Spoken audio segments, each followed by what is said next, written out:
Break के बाद स्वागत है आपका। आप देख रहे हैं हमारा खास कार्यक्रम बिजनेस मास्टर। ईमेल के जरिए एक और सवाल हमारे पास आया है, वही पूछना चाहूंगी मनोज जी से। मनोज जी, औरंगाबाद महाराष्ट्र से प्रदीप तालेकर का ये सवाल है। ये 25 सालों से एक फर्म में नौकरी करते थे, अभी वीआरएस लिया है इन्होंने। इनके पास 1 लाख की पूंजी है, कौन सा बिजनेस कर सकते हैं ये? अब इनको 1 लाख की पूंजी का व्यवसाय है जी। आज के समय में एक सबसे अच्छा व्यवसाय इनके लिए हो सकता है कि 25 साल की नौकरी के बाद अगर आए हैं तो इनका उम्र लगभग 45 से 50 के बीच में होना चाहिए जी। 45 से 50 के बीच में है तो ये मतलब होलसेल मार्केट से कुछ सामान खरीदें और छोटे छोटे दुकानों पे सप्लाई करें। इनके लिए सबसे अच्छा व्यवसाय यही होगा, क्योंकि कहीं भी इनका अपना अस्थायी दुकान करना या कहीं भी इनको अपना एक मतलब जगह बनाने में पूंजी बहुत काफी लगेगी। ये पूंजी जो 1 लाख की है, इस पूंजी में अपना आराम से काम कर सकते हैं।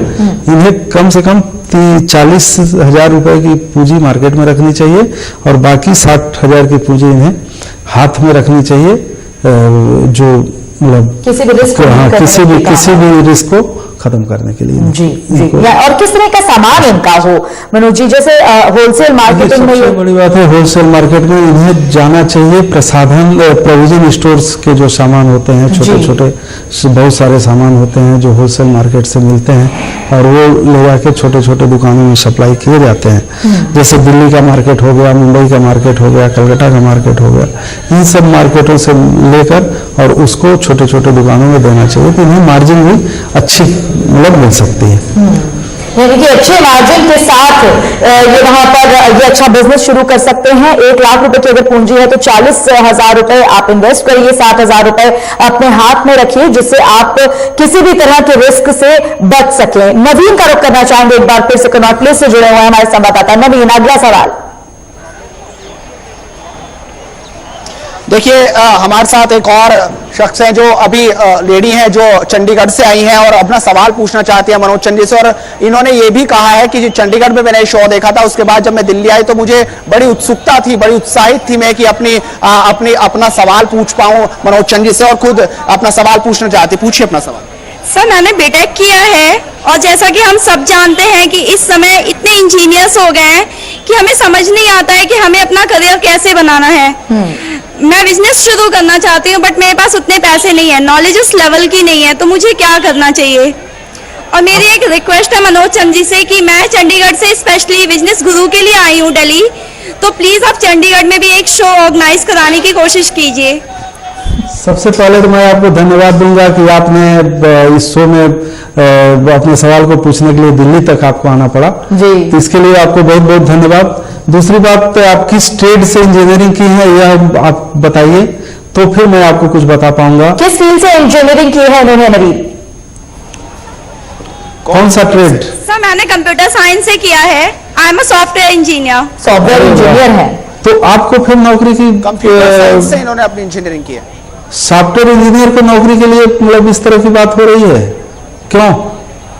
आपको विप्रो और इन्फोसिस नहीं दिखाई दिया, टीसीएस नहीं दिखाई दिया? आप जॉब कीजिए, पहले एक्सपीरियंस गेन कीजिए, इसके बाद में फिर कोई व्यवसाय के बारे में सोचिए। तो चलिए नवीन, इन्हें जॉब से शुरुआत करनी चाहिए, अभी काफी यंग एज है इनकी। अगर जॉब के साथ थोड़ा एक्सपीरियंस गेन करेंगी तब शायद इन्हें चीजें ज्यादा क्लियर होंगी नवीन जी कि आखिर कैसे आगे बढ़ा जाए। एक्सपीरियंस भी बहुत जरूरी होता है। बिल्कुल बिल्कुल। और कैंपस सिलेक्शन करते हैं कंपनी वाले, इनको अपने कॉलेज से ही हो जाना चाहिए था। देखिए, सॉफ्टवेयर इंजीनियर एक सबसे बड़ा इसमें अहम भूमिका यह होता है कि इन्हें जो पढ़ाई ये करते हैं इनको प्रैक्टिकली में सीखना बहुत जरूरी होता है, इसलिए इन्हें किन्हीं न किन्हीं कंपनियों में पहले काम करना चाहिए, वह एक्सपीरियंस गेन करना चाहिए, फिर जाकर के कुछ लड़कों को रख करके और अपना एक काम शुरू कर सकते हैं तो इनके लिए बहुत ही बेटर होगा।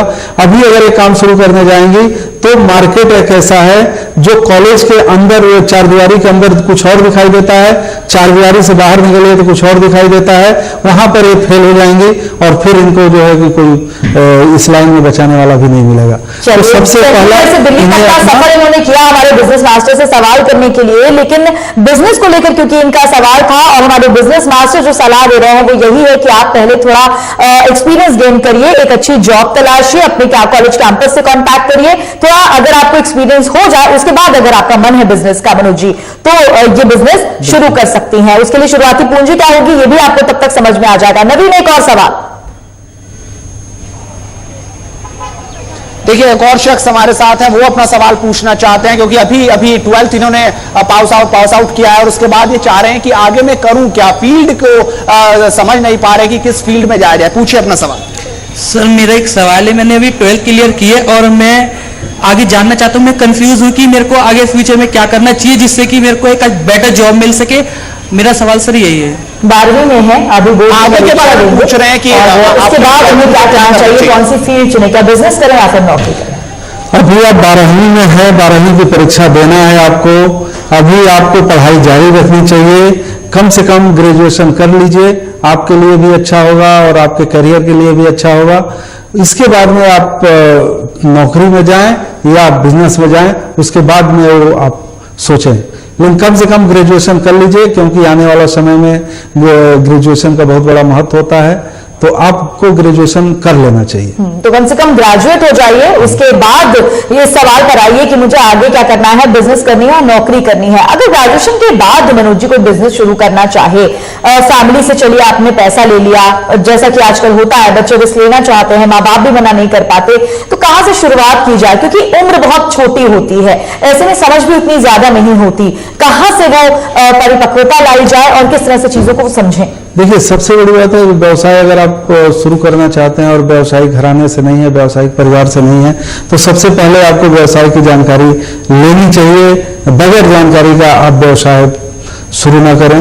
ऐसा कोई बिजनेस एकेडमी भी नहीं है जो कि आपको उसमें बहुत ज्यादा मतलब ज्ञान दे सकता है। इंजीनियर वगैरह की पढ़ाई जो होती है वो जस्ट डिफरेंट होती है, नौकरी करने के लिए होती है, ना कि अपना व्यवसाय शुरू करने के लिए होती है। तो इसमें आपको कुछ उद्योग मंत्रालय की तरफ से कुछ मतलब जिला उद्योग केंद्र पर इस तरह के कभी कभी कैंप लगाए जाते हैं जिसमें कि लोगों को ट्रेनिंग दी जाती है। वो सब ट्रेनिंग गेन कीजिए, गेन करके आप छोटे व्यवसाय की तरफ से शुरुआत कीजिए। छोटे व्यवसाय में नुकसान भी होगा तो आपको बहुत ज्यादा फर्क नहीं पड़ता, तो इसलिए छोटे व्यवसाय से शुरू करके फिर बड़े व्यवसाय में आप जाइए। बिल्कुल। एक और कॉलर हमारे साथ जुड़ गए हैं, द्वारका दिल्ली से हैं आर.एन. पाठक जी। पूछिए पाठक जी, क्या सवाल है आपका? मेरा सवाल मैडम ये है कि मुझे बीपीओ इंडस्ट्री में 10 ईयर्स हो गए काम करते करते, बट अभी भी मेरी जो सैलरी है 25-30 रहती है।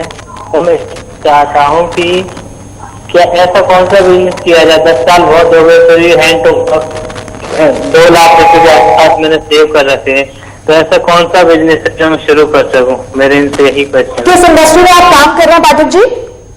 बीपीओ इंडस्ट्री में जी, बीपीओ में काम कर रहे हैं। 2 लाख रुपए इन्होंने जोड़ लिए हैं, 10 साल हो गए इन्हें बीपीओ में काम करते करते। अब आगे क्या करें मनोज जी? क्या बीपीओ से इन्हें रिटर्न अच्छा नहीं आ रहा है क्या? क्या बीपीओ से आपको अच्छे रिटर्न्स नहीं मिल रहे हैं? संपर्क इनका टूट गया है हमसे। फिलहाल ये समझना चाह रहे हैं कि बीपीओ में 10 साल इन्होंने गुजार लिए, 2 लाख रुपए इकट्ठे किए हैं। अगर बिजनेस करेगी तो वो शुरुआत कहां से हो? बिजनेस अगर करना चाहते हैं तो बीपीओ में अगर एक काम किए हैं तो इसी टाइप का कोई काम इन्हें शुरू करना चाहिए, क्योंकि इन्हें उस लाइन की जानकारी है। तो जिस लाइन की जानकारी है उस लाइन में अगर काम चालू किया जाए तो उसमें एक्सपीरियंस लेने की आवश्यकता नहीं होती है और पुराने एक्सपीरियंस से काम हो जाता है। तो उन्हें उसी लाइन का कोई काम चालू करना चाहिए। 2 लाख रुपए की जो इनकी पूंजी है, जो इनकी सेविंग है, उससे क्या ये बीपीओ में आगे बढ़ सकते हैं, शुरुआत कर सकते हैं, या इन्हें लोन लेना पड़ेगा? आगे बढ़ तो नहीं सकते, लेकिन इनके पास एक्सपीरियंस है तो ये लोन भी ले सकते हैं और उसका एक प्रोजेक्ट रिपोर्ट बना के बैंक को दे सकते हैं, उन्हें लोन भी मिल सकता है। मनोज जी, कई सवाल हमारे पास आते हैं। अक्सर लोग ये जानना चाहते हैं कि अगर बैंक हमें लोन देने से इनकार कर देता है और हम चाहते हैं कि हम वो बिजनेस करें, कई बार होता है खामियां निकल आती हैं, आजकल कॉन्टैक्ट्स की भी बहुत ज्यादा जरूरत पड़ती है, लेकिन अगर आपके अंदर वो जज्बा है, वो इच्छा है कि बिजनेस करना चाहते हैं, तो फिर आगे किस तरह से उस चीज को लेकर बढ़ा जाए? इन्वेस्टर्स कैसे ढूंढने? देखिए, सबसे बड़ी बात है कि भारत सरकार ने बहुत सारे अपने स्कीम भी चला रखे हैं, एमएसएमई के थ्रू बहुत सारा कार्य, मतलब छोटे उद्योग और छोटे कार्यों के लिए वहाँ से प्रशिक्षण भी मिलता है, लोन भी मिलता है, तो उन्हें एमएसएमई में संपर्क करना चाहिए और वहाँ से भी अपने व्यवसाय को शुरुआत करने के लिए पहल करनी चाहिए। जी नवीन हमारे साथ जुड़े हुए थे सीपी से। नवीन बहुत बहुत शुक्रिया आपका तमाम सवालों के लिए। मनोज जी एक फाइनल कमेंट आपसे चाहेंगे और सवाल मैं आपसे वही करना चाहूंगी जो लगातार हमारे दर्शक भी करते हैं, वो सवाल कि आखिर बिजनेस करने के लिए सबसे अहम क्वालिटी आपके अंदर क्या होनी चाहिए? देखिए, व्यवसाय एक ऐसा चीज है जिसमें कि आपको बहुत ही नॉर्मल, मधुर, व्यवहारिक होना बहुत ही मस्ट होता है। और सबसे बड़ी बात है कि सारी चीज मिलाकर धैर्य की बहुत आवश्यकता होती है अगर आप व्यवसाय में जाते हैं तो। यहाँ अगर धैर्य नहीं है तो आप कभी भी सक्सेस नहीं हो सकते हैं, सफल नहीं हो सकते हैं। आज अगर आप किसी व्यवसाय में नुकसान कर रहे हैं तो कल उस व्यवसाय में आपको गेन करना ही करना है, लेकिन पेशेंस रखना पड़ेगा, धैर्य रखना पड़ेगा, तभी होगा, अन्यथा व्यवसाय नहीं हो सकता। जिंदगी में उतार चढ़ाव आते हैं, बिजनेस क्योंकि आपने शुरू किया है, रिस्क आपने लिया, इसके लिए पेशेंस भी आप ही को रखना पड़ेगा। बहुत शुक्रिया मनोज जी हमारे साथ आज कार्यक्रम में शामिल होने के लिए और अपनी सलाह दर्शकों तक पहुंचाने के लिए। तो फिलहाल बिजनेस मास्टर में इतना ही। अगर आप चाहें हमसे सवाल करना, हमारे बिजनेस मास्टर जवाब देंगे। आप हमें ईमेल कर सकते हैं businessmaster.vip@gmail.com पर अपने सवाल ईमेल करिए, हम जवाब देंगे। अगले हफ्ते फिर हाजिर होंगे और हमारे साथ होंगे हमारे बिजनेस मास्टर। फिलहाल के लिए इतना ही, दीजिए इजाजत, नमस्कार।